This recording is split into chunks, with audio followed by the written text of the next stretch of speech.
আসসালামু আলাইকুম, কি অবস্থা সবার? আশা করি সবাই ভালো আছো। আজকে তোমাদের যে চ্যাপ্টারটা আছে যে তরঙ্গ ও শব্দ, এই চ্যাপ্টারটা তোমরা যারা নবম দশম শ্রেণীতে পড়াশোনা করতেছো তাদের জন্য কিন্তু খুবই খুবই খুবই গুরুত্বপূর্ণ একটা চ্যাপ্টার। তো আমি বলবো এই চ্যাপ্টারটা তোমরা স্কিপ করো না। এই চ্যাপ্টারটা তোমরা খুব ইজিলি সলভ করতে পারবা একটা দুইটা বেসিক কনসেপ্ট দিয়ে। একটা দুইটা বলছি তার মানে যে এই না যে তোমার সূত্র একটা দুইটা। দেখবা যে যত সৃজনশীল তুমি সলভ করবা সবগুলো কাছাকাছি একই রকম, একই টাইপের। তাহলে চলো আমরা আজকে তরঙ্গ এবং শব্দের যেই যতগুলো সূত্র আমি এখানে লিখছি তোমরা কিন্তু খাতার মধ্যে নোট করে ফেলবা, এটা যেন মিস না হয়।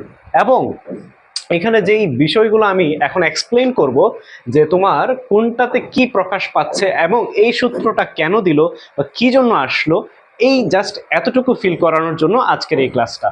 তো চলো আমরা ক্লাসে চলে যাই।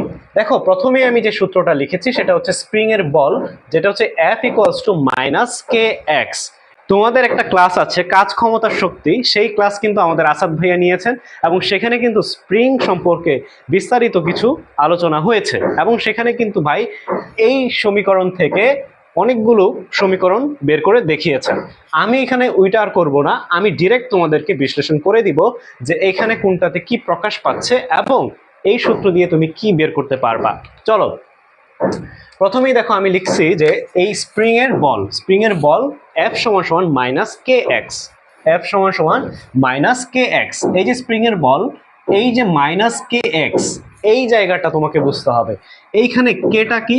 কেটা হচ্ছে তোমার স্প্রিং ধ্রুবক। কেটা কি? কেটা হচ্ছে স্প্রিং ধ্রুবক। আর এক্সটা কি? এক্সটা হচ্ছে তোমার এই যে স্প্রিং, যে তোমার একটা স্প্রিং যদি আমি আঁকাই, দেখো এখানে একটা স্প্রিং যদি আমি আঁকাই, বেশি সুন্দর হয় না চিত্রটা, মাইন্ড করো না। এখানে যদি একটা স্প্রিং আঁকাই, দেখো এই স্প্রিংটা আমি যখন টেনে লম্বা করে আবার ছেড়ে দিব তখন সে কি করবে? একবার উপরে উঠবে আবার নিচে নামবে, এইভাবে আস্তে আস্তে উপর নিচ করতে করতে সে একটা সময় থেমে যাবে। এই আপস এন্ড ডাউনের কারণে তোমার যে সংকোচন এবং প্রসারণ তার একটা মান আছে, নিশ্চয়ই তার একটা মান আছে না? সেই মানটাই হচ্ছে এই যে এক্স এর মান। এক্সটা কি? স্প্রিং এর সংকোচন বা প্রসারণের যে মানটা দেওয়া থাকবে। বোঝা গেছে? স্প্রিং এর সংকোচন বা প্রসারণের যে মানটা দেওয়া থাকবে সেটাই হচ্ছে তোমার এই এক্স এর মান। এরপর চলো আমরা পরবর্তী যে সূত্রটা সেটা একটু বিশ্লেষণ করি। দেখো এখানে বলতেছি যে পর্যায়কাল। তোমার এখানে পর্যায়কাল নিয়ে অনেকগুলো সূত্র আছে, তোমাকে জাস্ট একটু আইডেন্টিফাই করে দিই। দেখো এখানে পর্যায়কালে একটা সূত্র দিছি, এখানে আরেকটা সূত্র দিছি। কয়টা সূত্র? দুইটা সূত্র। এই যে নিচের দিকে যেখানে দেখবা এখানে আরেকটা সূত্র দিছি। কয়টা সূত্র দিলাম? তিনটা সূত্র। এই পর্যায়কাল সম্পর্কে তোমার কনফিউজড হওয়া যাবে না। এখানে দেখো আরো একটা সূত্র আছে, এই যে আরেকটা। টোটাল চারটা সূত্র আমরা কিন্তু পর্যায়কাল থেকে পাচ্ছি। এই চারটা সূত্র তোমার কিন্তু আত্মস্থ করা লাগবে। তাহলে তুমি যদি আত্মস্থ করতে চাও কিভাবে করবা দেখো তো। এই যে প্রথম যে পর্যায়কালটা সেটা কি ক্ষেত্রে ব্যবহার করা হয় সেটা তোমাকে জানতে হবে, আইডেন্টিফাই করতে হবে। তাহলে আমি তোমাকে আইডেন্টিফাই করে দিই। দেখো এই যে প্রথম যে আমি সূত্রটা লিখছি পর্যায়কাল টি, এই টিটা, এই পর্যায়কালটা হচ্ছে কার ক্ষেত্রে? স্প্রিং এর ক্ষেত্রে। এই পর্যায়কালটা হচ্ছে স্প্রিং এর ক্ষেত্রে। স্প্রিং এর ক্ষেত্রে। এখন বলতে পারো স্প্রিং এর ক্ষেত্রে মানে, মনে করো তোমার এই যে স্প্রিংটা যে আমি আঁকাইছিলাম এটা কতক্ষণ সে সংকোচন এবং প্রসারণ ঘটাবে, কতক্ষণ আপস এন্ড ডাউন করবে, এই জিনিসটা তুমি বের করতে পারবা এই পর্যায়কালের সূত্র দিয়ে। এখানে দেখো কি কি বলতেছে, 2 pi root over M by K. 2 pi root over M by K. এমতে হচ্ছে তোমার স্প্রিং এর ভর। হ্যাঁ, এমতে হচ্ছে কি? ভর। এমতে কি? ভর। এরপর মনে করো যে এই কেতে কি? কেতে হচ্ছে একটু আগেই তুমি দেখে আসছো স্প্রিং ধ্রুবক। একটু আগেই তুমি দেখে আসছো এটা কি? স্প্রিং ধ্রুবক। এরপর চলে আসো এই যে আরেকটা পর্যায়কালের সূত্র লিখছে, এইটা কি? এইটাতে তোমার প্রকাশ করতেছে, দেখো এইটা, এইটা তোমার আমি বলে দিলাম এখানে, তুমি খাতার মধ্যে পাশে লিখে ফেলবা যে সুতায় ঝুলন্ত কোনো বস্তুর ক্ষেত্রে, হ্যাঁ ক্ষেত্রে দোলনকাল, দোলন কাল বা এই যে পর্যায়কাল, এটার সূত্র হচ্ছে এইটা কি? টি সমান সমান 2 pi root over L by G. Two pi into root over L by G. তাহলে এলতে হচ্ছে কি, এলতে হচ্ছে তোমার যে সুতাটা থাকবে তার দৈর্ঘ্য, আর এই যে জি, যেটা কি অভিকর্ষ ত্বরণ। কারণ কি সুতায় ঝুলতেছে, ঝুলন্ত কোনো কিছু তার সাথে নিচের দিকে কি কাজ করবে, অভিকর্ষ ত্বরণ কাজ করবে, তোমরা এমনি বুঝতে পারতেছো। এরপর চলে আসো যে এই যে 3 নম্বর সূত্রে আমাদের কি বলতেছে সেটাও একটু বোঝার চেষ্টা করি। দেখো এখানে বলতেছে ভি সমান সমান এফ ল্যামডা। এখানকার যদি আমি এই চ্যাপ্টারের মেইন সূত্র বলি, সবগুলাই মেইন সূত্র, তবে মেইন যদি সূত্র বলি, এই একটা সূত্র মেইন, এরপরে যদি বলি এই আরেকটা সূত্র এখানে মেইন, এরপর এই যে এই একটা সূত্র, এইগুলা মেইন। এবং এইখানে দেখো পাশে আরো দুইটা সূত্র লিখছি, এই সূত্রগুলা হচ্ছে সবচাইতে মুখ্য সূত্র এই চ্যাপ্টারের। তাহলে চলো আমরা এখান থেকে দেখে ফেলি যে এই সূত্রগুলো কি বলতেছে। এখানে দেখো বলতেছে ভি সমান সমান এফ ল্যামডা, ভি সমান সমান এফ ল্যামডা। ভিতে কি, ভিতে হচ্ছে এখানে তোমার প্রথমেই যে তোমার টাইটেলটা কি, তরঙ্গ এবং শব্দ। তার মানে তুমি তরঙ্গ এবং শব্দ নিয়ে পড়াশোনা করবা। তো শব্দ কি এক ধরনের তরঙ্গ। তাহলে এখন দেখো এখানে আমি বলছি যে শব্দটা কি এক ধরনের তরঙ্গ, তাহলে আমার এখান থেকে সূত্র আসতেছে ভি সমান সমান এফ ল্যামডা, ভি সমান সমান এফ ল্যামডা। তাহলে ভিতে কি, ভিতে হচ্ছে শব্দের বেগ। আমি এখানে সুন্দর করে লিখে দিচ্ছি শব্দের বেগ। এরপর এই যে এফতে কি, এফতে হচ্ছে কি কম্পাঙ্ক, কম্পাঙ্ক। এই যে ল্যামডা, এই ল্যামডাতে কি তরঙ্গ দৈর্ঘ্য, তরঙ্গ দৈর্ঘ্য। আশা করি একটু তোমরা বুঝতে পারছো। তাহলে তোমার যদি তরঙ্গ দৈর্ঘ্য দেওয়া থাকে, কম্পাঙ্ক দেওয়া থাকে, তুমি শব্দের বেগ ইজিলি বের করতে পারবা। এরপর যদি বলি এই যে বেগ দেওয়া আছে, ধরো তোমার তরঙ্গ দৈর্ঘ্য দেওয়া আছে, তাহলে এখান থেকে তুমি কম্পাঙ্কটা বের করতে পারবা। তাহলে কি হবে, এফ যদি আমি বলি, ধরো তরঙ্গ দৈর্ঘ্য দেওয়া আছে 3 সেন্টিমিটার, হ্যাঁ, এবং তোমার এই যে বেগটা দেওয়া আছে 330 সাপোজ মিটার পার সেকেন্ড। তাহলে তোমার এই যে তোমার এখান থেকে যদি আমি বলি কম্পাঙ্ক বের করো, কম্পাঙ্ক কত, তাহলে তুমি কোন সূত্র ইউজ করবা, ভি সমান সমান এফ ল্যামডা। তাহলে এখানে তোমার টার্গেট হচ্ছে এফ বের করা। তাহলে এফ কে এক পাশে লিখে তুমি ওইটাকে, এই এফ এর সাথে কি আছে ল্যামডা, ল্যামডাকে অপর পাশে পাঠাবা। তাহলে কার নিচে যাবে, ভি ভাগ, ভি ভাগ কি ল্যামডা। তাহলে এই যে এফ সমান সমান ভি বাই ল্যামডা, এটা তুমি যদি বের করতে চাও তাহলে ভি এর মান কত, 330 ডিভাইডেড বাই কত, 3। এটা ক্যালকুলেশন করলে যে মানটা পাবা সেটাই কি কম্পাঙ্ক। কম্পাঙ্কর একক কি, কম্পাঙ্কের একক হচ্ছে হার্জ। তাহলে চলো আমরা এখান থেকে বুঝে ফেললাম যে কম্পাঙ্ক, তরঙ্গ দৈর্ঘ্য, তারপর হচ্ছে এই বেগ জিনিসগুলো কি, এগুলো আমরা এই সূত্র থেকে বুঝে ফেললাম। এরপর ধরো পর্যায়কাল দেওয়া আছে, তোমার এখানে কম্পাঙ্ক দেওয়া নাই, তোমাকে বলছে যে তরঙ্গ দৈর্ঘ্য বের করো, অথবা তোমাকে বলছে যে বেগ বের করো, তখন তুমি কোন সূত্রটা ইউজ করবা। এই যে দেখো পর্যায়কাল দেওয়া আছে, ল্যামডার মান তোমার বের করতে বলছে, তখন তোমার এই বেগ দেওয়া থাকবে, তখন এই সূত্রটা ইউজ করতে পারবা। আবার ধরো পর্যায়কাল দেওয়া আছে, বেগ দেওয়া আছে, তোমাকে বললো তরঙ্গ দৈর্ঘ্য নির্ণয় করতে, তখন তুমি এই সূত্রটা ইউজ করবা। আশা করি একটুকু তোমার ক্লিয়ার হয়েছে। এরপর দেখো এই যে পর্যায়কালের আরেকটা সূত্র, এটা কিন্তু এই সূত্রেরই পরবর্তী অংশ, টি সমান সমান ল্যামডা বাই ভি। একটু বুঝতে আমার আশা করি তোমাদের কোনো প্রবলেম হবে না, তোমরা সুন্দর করে খাতার মধ্যে নোট করে ফেলবা। এরপর চলো এই যে এই সূত্রটা মোস্ট ইম্পর্টেন্ট, এটাকে তুমি 5 স্টার একটা সূত্র দাও, এটা দিয়ে ম্যাক্সিমাম ম্যাথগুলো হয়ে থাকে। হ্যাঁ, এই সূত্রটা তুমি যদি বুঝতে চাও, তোমাকে আগে বুঝতে হবে টি ওয়ান কি, টি টু কি, ভি ওয়ান কি, ভি টু কি। তাহলে চলো আমরা এখানে V one by V two equals to root over T one by T two সূত্র বুঝে ফেললাম। এখন আমার টি ওয়ান কি, টি টু কি, ভি ওয়ান কি, ভি টু কি, এটা আগে বুঝতে হবে। টি ওয়ানতে হচ্ছে তোমার, আমি লিখে দিচ্ছি, টি ওয়ান হচ্ছে তোমার প্রথম তাপমাত্রা।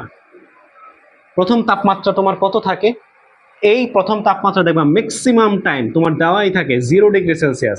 কারণ কি প্রশ্নের মধ্যে বলে দেয় 0°C শব্দের বেগ 330 মিটার পার সেকেন্ড।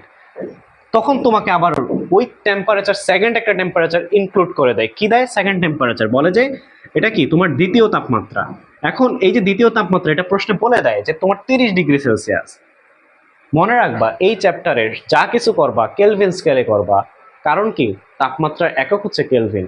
একক স্কেল ছাড়া আমরা এসআই একক নিয়ে সবগুলো ম্যাথ করে থাকি, তোমরা জানো যে দৈর্ঘ্যের একক মিটার, হ্যাঁ, তারপর হচ্ছে কাজের একক জুল, এই এসআই একক নিয়ে কাজ করি। তো তোমরা কি করবা, এখানে সেলসিয়াস এককে রাখবা না, এটাকে কেলভিন স্কেলে নিয়ে যাবা। কারণ কি এসআই একক কি কেলভিন, তাপমাত্রা এসআই একক কেলভিন। তাহলে বেগ তুমি যদি বের করতে চাও, এটা হচ্ছে প্রথম তাপমাত্রায় বেগ,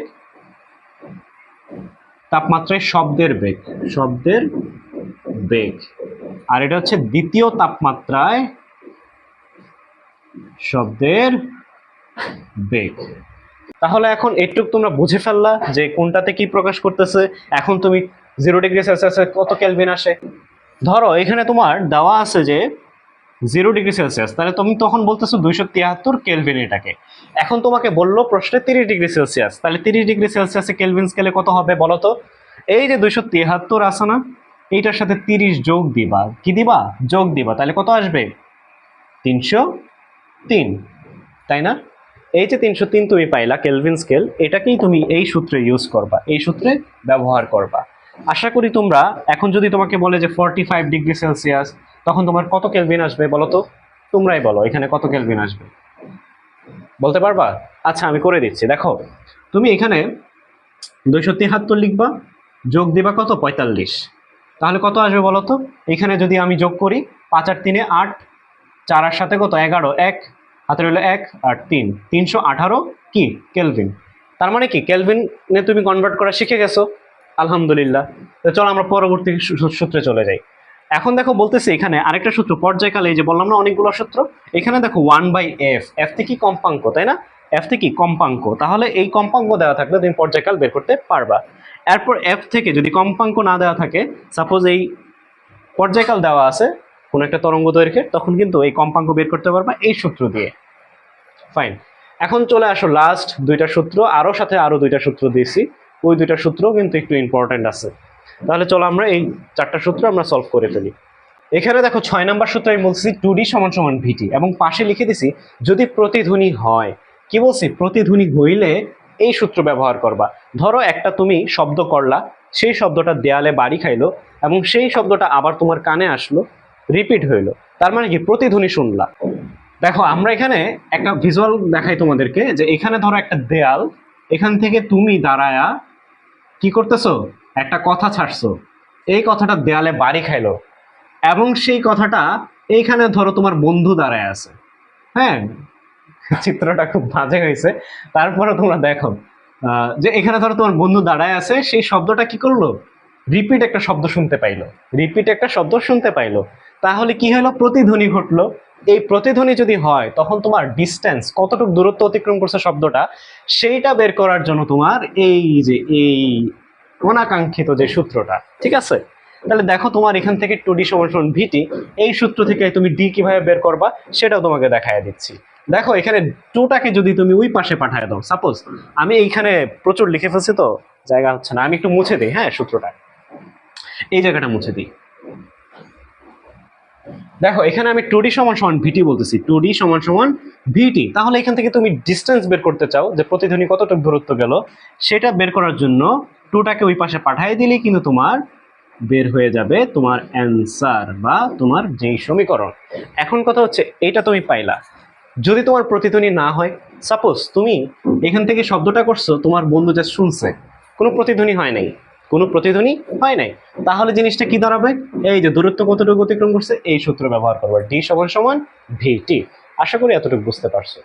এরপর দেখো কূপের যে আয়তন, V = πr²h, এই সূত্রগুলো এখানে এই জন্যই লিখলাম যে তোমার এগুলো থেকে সিকিউ আসে। তাহলে পানির ঘনত্ব তোমার এখানে কি? πr²h, এটা তুমি কূপের আয়তন বের করতে পারবা এই সূত্র দিয়ে। পাই তো তুমি জানো 3.1416, আর হচ্ছে ওই যে কূপের ব্যাসার্ধ দেওয়া থাকলে, আর এইচ কি কূপের উচ্চতা দেওয়া থাকলে। হ্যাঁ, এরপর ধরো এই যে পানি বের করতে বলো, কতটুকু পানি আছে, এই পানির ভর বের করার জন্য তোমার সূত্র কি? পানির ঘনত্ব সূত্রটা ইউজ করে ভর বের করতে পারবা। তাহলে পানির ঘনত্ব রো, এটা কি? Rho = m/v। তাহলে এখান থেকে m বের করতে পারবা, m = ρv।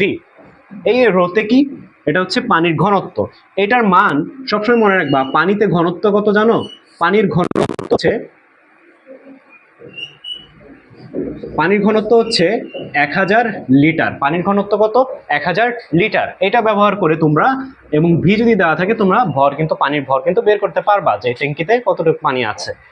এরপর ধরো আমি এখানে আর কিছু টপিক লিখছি, এই টপিকগুলো তো একটু এক্সপ্লেন করে দিতে হবে, কারণ এই চ্যাপ্টারের মেইন জিনিসগুলোই তো এগুলা। কম্পাঙ্ক, তরঙ্গ, শব্দের বেগ, অনুদৈর্ঘ্য, অনুপ্রস্থ তরঙ্গ, এইগুলাই তো মেইন টপিক। তাহলে মেইন টপিকগুলো একটু আগে দেওয়া দরকার ছিল, বাট আমি যেহেতু সূত্র নিয়ে এক্সপ্লেন করব বলছি, তাই আমি সূত্রটা আগে এক্সপ্লেন করে দিলাম। এখন আসো এগুলো নিয়ে একটু আলোচনা করা যাক। কম্পাঙ্ক হচ্ছে তোমার প্রতি সেকেন্ডে যতগুলো স্পন্দন সংঘটিত হবে সেটাকে আমি বলতেছি কম্পাঙ্ক। কেন বললাম? দেখো এখানে কম্পাঙ্কের একটা সূত্র লিখছিলাম যে F সমান সমান 1/t, অর্থাৎ প্রতি সেকেন্ডে, প্রতি সময় মানে প্রতি সেকেন্ড সময়ে বা প্রতি একক সময়ে যে পরিমাণ তোমার স্পন্দন সংঘটিত হবে সেটাকে আমি বলতেছি কম্পাঙ্ক। এরপর দেখো একটা তরঙ্গ যদি আমি আঁকাই, ধরো একটা তরঙ্গ দৈর্ঘ্য আঁকাই, এই একটা তরঙ্গ আঁকাইলাম, এই যে এই পয়েন্টটা, এই পয়েন্ট থেকে এই পয়েন্ট হচ্ছে পূর্ণ একটা কি তরঙ্গ, এবং এই যে তরঙ্গ, এই তরঙ্গের এই যে এই বিন্দুটা, এটাকে আমি বলতেছি শীর্ষবিন্দু, আর এই যে নিচের যে অংশটা এটাকে আমি বলতেছি পাদবিন্দু। তাহলে এই জিনিসটাও বুঝলা, তরঙ্গ দৈর্ঘ্য বা যেটাই বলো তরঙ্গ। তাহলে এটা কি কম্পাঙ্ক গেল। এরপর তোমার শব্দের বেগ বিভিন্ন মাধ্যমে, এটা তোমাকে জানা লাগবেই। যেরকম এখানে মনে রাখবা যে এই পাশে দেখো, এখানে মনে রাখবা যে 0°C বাতাসে শব্দের বেগ কত? বাতাসে শব্দের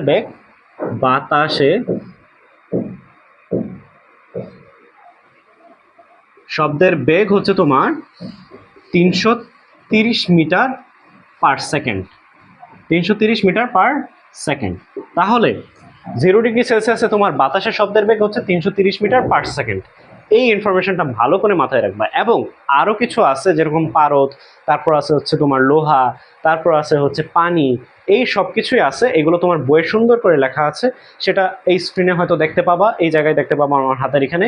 তোমরা এটা ভালো করে শিখে ফেলবা আশা করি, ঠিক আছে? এখন আসো যে এখানে আমি একটু কথা বলি যে এই অনুপ্রস্থ আর অনুদৈর্ঘ্য এই জিনিসটা নিয়ে একটু কথা বলি। এই অনুপ্রস্থ আর অনুদৈর্ঘ্য জিনিসটা কি, এটার উদাহরণটা লাগে ম্যাক্সিমাম তোমাদের বইয়ে, এটার উদাহরণ চাই, বাট তোমাদের বইয়ে সুস্পষ্টভাবে কোথাও উদাহরণ তোমরা পাবা না।